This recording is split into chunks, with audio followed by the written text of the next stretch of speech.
200 operai al lavoro in Lituania per dismettere Ignalina, la centrale nucleare gemella di Chernobyl. L'impianto è stato spento definitivamente una decina di anni fa. Fuga dei cervelli in Croazia. Sono 8 gli scienziati italiani che lavorano nel prestigioso Istituto Bošković, una realtà mondiale nel campo della fisica e della chimica. A Praga sono in corso i festeggiamenti per il centenario dalla nascita della Cecoslovacchia, un anniversario molto sentito nonostante la separazione di 25 anni fa. Dal carcere negli Stati Uniti al Kosovo, passando per Baghdad, dove ha ottenuto la cittadinanza irachena, la storia di Demario Mayfield, il leader della squadra di basket del Pristina. Il nord dell'Istria croata è terra di tartufi, l'annata è buona sia per qualità che per quantità, al dettaglio quello bianco si vende a 2.000 euro il chilo, quello nero a 500. Quando Ignalina fu costruita nel 1983, il nome della sua gemella Chernobyl era conosciuto solo tra gli addetti ai lavori. Il disastro nucleare peggiore della storia sarebbe accaduto infatti 3 anni dopo e nessuno poteva immaginare che quella centrale dello stesso tipo in quella che allora era la Repubblica Sovietica di Lituania, a oltre 30 anni di distanza, avrebbe potuto essere una bomba a orologeria piantata nel cuore dell'Unione Europea. Eccola la centrale da fuori, ecco i 2 reattori, sono di tipo RMBK, gli stessi di Chernobyl. Questa centrale fino a una decina di anni fa forniva circa il 75% dell'intero fabbisogno energetico della Lituania. Noi ora andiamo a visitarla da dentro. La sua chiusura fu posta come condizione alla Lituania per l'ingresso nell'UE. Il primo reattore fu spento nel 2004, il secondo solo nel 2009, ma è stato allora che ha avuto inizio la vera scommessa di Ignalina. Dal momento dello shutdown ha avuto inizio la fase di dismissione, la prima di questo tipo nella storia, un progetto da quasi 3 miliardi e mezzo di euro e più di 30 anni di lavoro quasi interamente finanziato con soldi europei. Siamo solo a un terzo della strada. Nonostante Ignalina non produca più energia, l'accesso è regolato da rigidissime norme di sicurezza. Bisogna lasciar fuori ogni oggetto, compresi i vestiti. Il rischio di contaminazione è sempre presente e per questo bisogna indossare anche un dosimetro che misura la quantità di radiazioni assorbite. Ci accompagnano alla visita Ina Dauxiene, una vita passata tra i reattori. Ora ci troviamo nella sala delle turbine e si può vedere bene il lavoro di dismissione. Qui prima c'erano 4 turbine, questa è la sala più grande della centrale, è lunga 600 metri.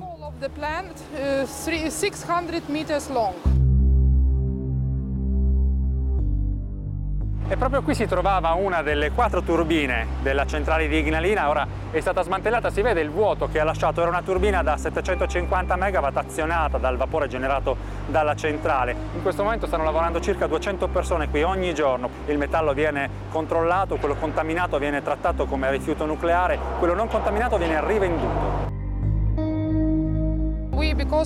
La parte più grossa del finanziamento arriva dall'Unione Europea, per questo riceviamo frequenti ispezioni per verificare come procedono i lavori e che i soldi siano spesi bene. Il materiale radioattivo viene chiuso in speciali imballi e stoccato sotto metri di terra e cemento armato, ma sono le barre d'uranio esausto il rifiuto più pericoloso. Dei 22.000 pezzi, circa 6.000 sono già nei nuovi depositi speciali e ci resteranno per 50 anni prima di decidere dove e come conservarli per i secoli a venire. Le altre 16.000 sono ancora immerse nelle vasche d'acqua per essere raffreddate. Il cuore della centrale sono i suoi 2 reattori a barre d'uranio moderati a grafite. Nessuno li ha più toccati da quando sono stati spenti. Nel loro nocciolo si registrano le radiazioni più alte di tutta la struttura. Smontarli e bonificare l'area è qualcosa che non ha mai fatto nessuno. Le conoscenze necessarie vengono acquisite di giorno in giorno mentre si lavora. Io mi trovo in questo momento proprio al centro del reattore numero 2. Sotto i miei piedi venivano caricate le barre di combustibile, le barre di uranio. L'ultima barra di uranio è stata estratta soltanto lo scorso febbraio. Adesso smantellare questi 2 reattori sarà la sfida più grande che dovrà affrontare la centrale di Ignalina. Una sfida non solo tecnologica. Della somma necessaria per il disarmo completo della centrale, poco più della metà dei soldi sono stati stanziati. Mancano all'appello ancora 1 miliardo e 300 milioni e nessuno sa dove andarli a prendere.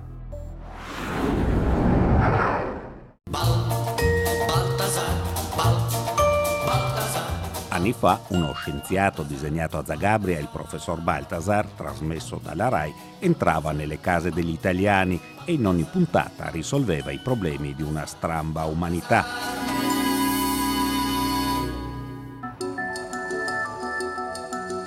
Ora la direzione della migrazione degli scienziati si è invertita. Nell'Istituto Ruđer Bošković di Zagabria, un'istituzione di ricerca nel campo della fisica, della biologia e della chimica di prestigio mondiale, lavorano ben 8 scienziati italiani, intelligenze impegnate in settori di punta. Luca Grisanti, di Reggio Emilia, laurea e dottorato a Parma, spiega i motivi che portano uno scienziato italiano a lavorare in Croazia. Credo che la cosa più importante qui sia che c'è una libertà di poter fare ricerca senza la preoccupazione di tempi determinati, contratti precari che sono un problema in Italia, e quindi a un'età relativamente giovane si può già intraprendere una carriera di ricercatore, diciamo, con totale libertà e in un contesto comunque scientificamente buono come quello di questo istituto. Ma in Italia non è possibile avere un contratto stabile? In Italia è molto difficile avere un contratto stabile. Le persone della mia età normalmente hanno contratti tipo precario, quindi ovviamente sono a tempo determinato, sono meno tutelati dal punto di vista sociale, mentre qui ci sono dei piani di assunzioni molto più regolari che danno la possibilità veramente a persone anche della mia età di entrare. Aurora Ponzi è l'unica donna tra i ricercatori italiani a Zagabria. Viterbese, chimica, laureata a Roma, dottorato a Trieste, lavoro stabile a Zagabria. È stata una scelta più dettata dal caso, nel senso che negli ultimi mesi del mio dottorato è nata una collaborazione con il gruppo di chimica teorica di Zagabria e quindi ho avuto modo di passare qui qualche mese, lavorare fianco a fianco con alcune delle persone del gruppo. Però l'unica donna, c'è anche qui a Zagabria, in Croazia, un problema di presenza femminile nelle istituzioni scientifiche? Da quello che ho visto finora direi di sì, direi che come anche in Italia le donne costituiscono una minoranza e quindi credo che in questo senso molto potrebbe essere ancora fatto. Jamal Matteo Bersini, torinese, a Zagabria ha iniziato un dottorato in fisica. Studiate croato? Studiamo croato, abbiamo appena iniziato un corso di croato qua presso l'istituto. Il croato è una lingua parecchio difficile, ma siamo sicuri abbastanza di riuscire a farcela piano piano. Poi qui la gente parla molto bene inglese in generale, sia all'interno dell'istituto che per le strade, quindi al momento non è una priorità parlare croato, ma ovviamente è una cosa interessante da fare. Marco Giampaolo, fisico di Sulmona, sposato a Salerno, lavora a Zagabria. Con che paghe? Se vogliamo confrontarla con gli stipendi italiani è relativamente bassa, però il costo della vita a Zagabria è anche esso basso e quindi il tenore di vita che ci possiamo permettere è più che positivo.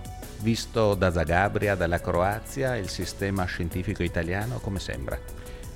Ingessato, veramente ingessato, la situazione sembra quasi cristallizzata e questo probabilmente è uno dei più grandi problemi dell'Italia. A dirigere l'Istituto Ruđer Bošković è un fisico australiano, David Matthew Smith. L'internazionalizzazione è un aspetto importante del nostro lavoro. Per l'istituto è prezioso avere scienziati da altre nazioni perché da loro impariamo e loro imparano qualche cosa da noi. Secondo Smith, la presenza degli scienziati italiani è anche frutto della collaborazione con gli istituti di ricerca di Trieste, città che nel 2020 ospiterà ESOF, il progetto europeo per la popolarizzazione della scienza, un progetto che il sistema scientifico di Trieste sta indirizzando verso i paesi dell'Europa centrale e orientale.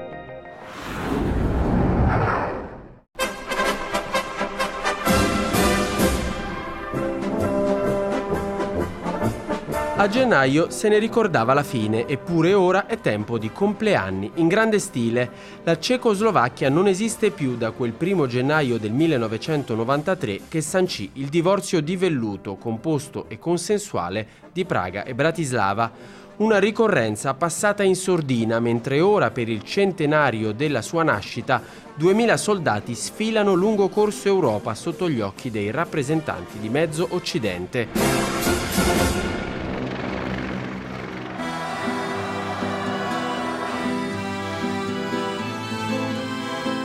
Era il 28 ottobre 1918 quando il Consiglio nazionale proclamò a Praga la nascita del nuovo Stato.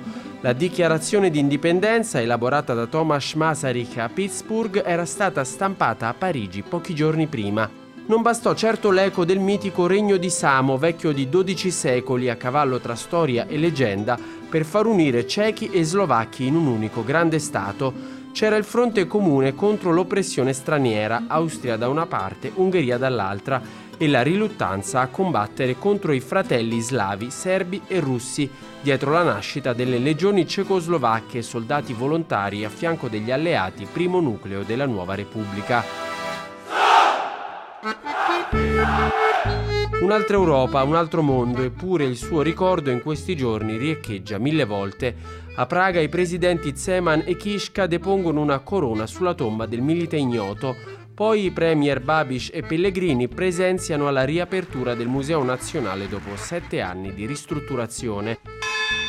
Ma basta scorrere le pagine del sito dedicato al centenario per scoprire una lunga sequenza di eventi, mentre i video promozionali mostrano due stati ancora legati da una storia comune. Come si spiega il paradosso di una appartenenza tanto sentita a una nazione estinta da un quarto di secolo? Con la sua nascita la Cechia fu di nuovo indipendente dopo 300 anni, poiché lo Stato ceco finì di esistere dopo la battaglia della Montagna Bianca nel 1620. Ma sono importanti anche le idee legate alla nascita di questo Stato. Il pensiero politico di Masaryk era non temere e non rubare. Durante il socialismo si diceva non temere di rubare. Masaryk rappresentò il rinnovo dei principi morali della politica nazionale. Nel 18 nacque uno Stato democratico, l'ultimo a capitolare nell'Europa centrale sopraffatta dai totalitarismi, colosso manifatturiero capace di rivaleggiare con la Germania. Una situazione di cui la Slovacchia poté avvantaggiarsi, delineando al contempo per la prima volta nella storia i suoi confini nazionali.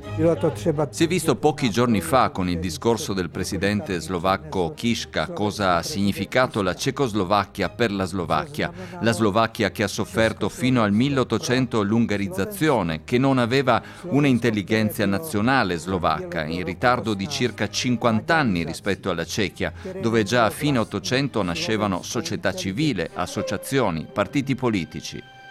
Se 100 anni fa non fosse nata la Cecoslovacchia, oggi non esisterebbe la Slovacchia per come la conosciamo, ha detto Kiska, insistendo soprattutto sul ruolo dello slovacco Milan Stefanic, una excusatio non petita che rivela come il rapporto tra le due entità non sia mai stato del tutto paritario. Sono convinto che la maggioranza dei cechi ricordi con nostalgia lo Stato unitario, forse in modo un po' imperialistico.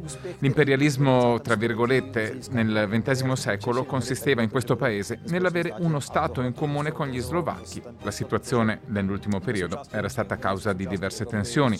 Oggi siamo entrambi nell'Unione Europea e quando ci sono i campionati di calcio, gli eventi culturali, i cechi e gli slovacchi non avvertono la necessità di avere uno Stato comune.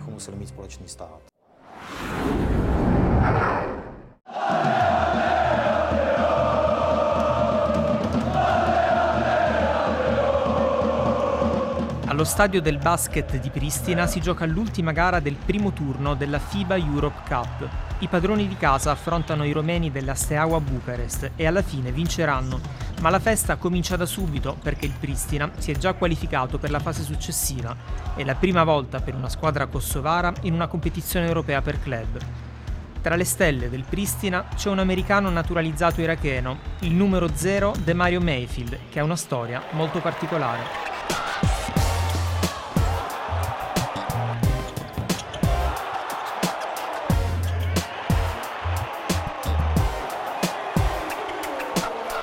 Promessa del basket negli Stati Uniti, con gli Charlotte 49ers sembrava sul punto di fare il grande salto, ma la carriera fu interrotta da un arresto, fu bloccato dalla polizia prima di compiere una rapina. Dopo il carcere, Demario torna a giocare a livello di college con la Angelo State University. Nel 2015 viene poi convinto da un vecchio amico e compagno di squadra ad accettare un ingaggio a Baghdad, all'Al-Nift. Diventa subito un idolo della tifoseria, al punto di essere naturalizzato e di diventare una colonna della nazionale dell'Iraq, un paese dove, racconta, non si è mai sentito in pericolo. Il basket è uguale in tutto il mondo. Mi sono trovato benissimo, mi ha fatto sentire come in famiglia. È stata una splendida esperienza. De Mario ha messo definitivamente alle spalle i vecchi problemi con la legge. Non è un segreto, chiunque può trovare tutto su internet e non ho niente da nascondere. Ma fa parte del passato, sono anche stanco di parlarne. Ora voglio soltanto guardare al futuro. E intanto il presente dello scorso settembre è in Kosovo. Ho deciso di venire qui d'accordo con il mio agente e la mia famiglia, ma non perché mi sia trovato male a Baghdad. In Iraq sono stato benissimo, li considero tuttora la mia seconda famiglia e li sento tutti i giorni. Il mio obiettivo? Vincere, perché se non vinci non hai un lavoro. Ma De Mario fa anche un pensierino all'Italia. Perché no? Il mio agente Mario Scotti è italiano, non sarebbe male giocare in Italia. La pallacanestro è uno degli sport più seguiti in Kosovo, affiliato soltanto da 3 anni alla FIBA, la federazione internazionale. Il Pristina è una delle formazioni più forti, ha vinto 12 campionati nazionali e gioca nella Europe Cup, competizione che rappresenta in pratica la 4ª serie a livello continentale. Il presidente è Blerand Stavilezzi, ex ministro e attuale capo di gabinetto del presidente del Parlamento. L'allenatore è invece un ex conoscenza dell'Italia, Damir Mulaomerovic, croato, ex giocatore di Fortitudo Bologna e Snajdero Udine. Mulaomerovic è anche coach della nazionale del Kosovo. Ho scelto il Kosovo perché mi piace l'avventura. Quando mi hanno chiamato all'inizio per allenare la nazionale, sapevo che c'era molto potenziale, ma anche tanto lavoro da fare. Ovviamente non siamo al primo livello in Europa, ma stiamo lavorando tutti duramente per raggiungere obiettivi importanti. Con Pristina abbiamo superato il turno della Europe Cup, è stato il miglior risultato di sempre per un club del Kosovo. Sono veramente contento dei miei ragazzi e onorato di essere parte di questo momento storico. Il secondo turno della Europe Cup comincerà il 12 dicembre.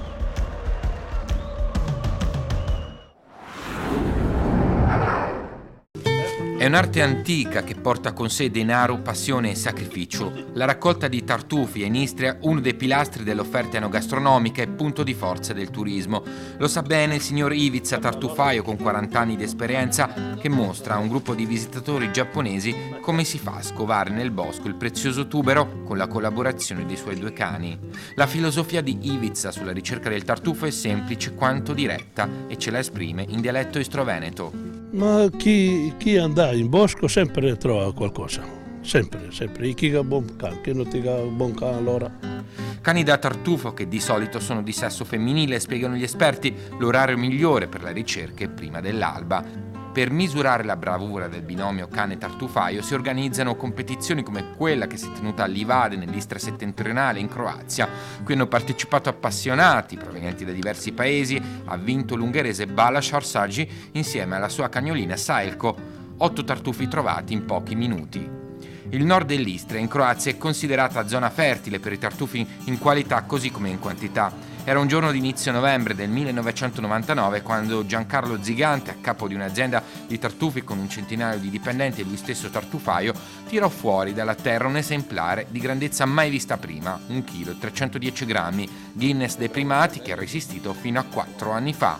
Zigante ne ha realizzato una riproduzione per ricordare quell'evento. È stata una sorpresa perché io tartufaio ho fatto tanti anni, ho raccolto parecchi chili, quintali di tartufi, e anche ho trovato dei tartufi belli grossi di 600-500 grammi, però quella mattina ho trovato questo esemplare grande. Per l'Istria rappresenta molto il tartufo, sia i buoni vini, un buon tartufo, un buon piatto, rappresenta. Allora i clienti, la gente è curiosa di provare, di mangiare e vengono a mangiare, a provare a mangiare e comprare tartufi. Ma alla fine non è tanto la forma che conta, un buon tartufo si riconosce da altro. Un buon tartufo se lo conosco del profumo e poi quando è sul piatto se lo senti sicuramente l'aroma in bocca e allora sì che è un buon tartufo.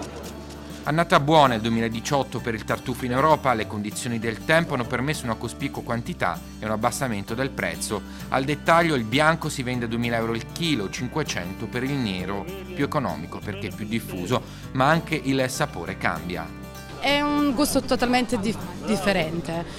Il tartufo bianco è molto più intenso, ha un aroma più forte, un profumo più forte, quindi sono due tartufi del tutto differenti. Il tartufo si può assaggiare in diversi modi ed è usato come ingrediente per vari prodotti, anche per patatine e gelati, ma i suoi amanti lo gradiscono di più fresco, tagliuzzato a piccoli pezzi. Noi lo usiamo più di tutto con la pasta e con le uova. Queste sono le due, diciamo che con le uova va meglio di tutto. È proprio la cosa più istriana che esiste. Sì, una frittata col tartufo bianco è una cosa unica.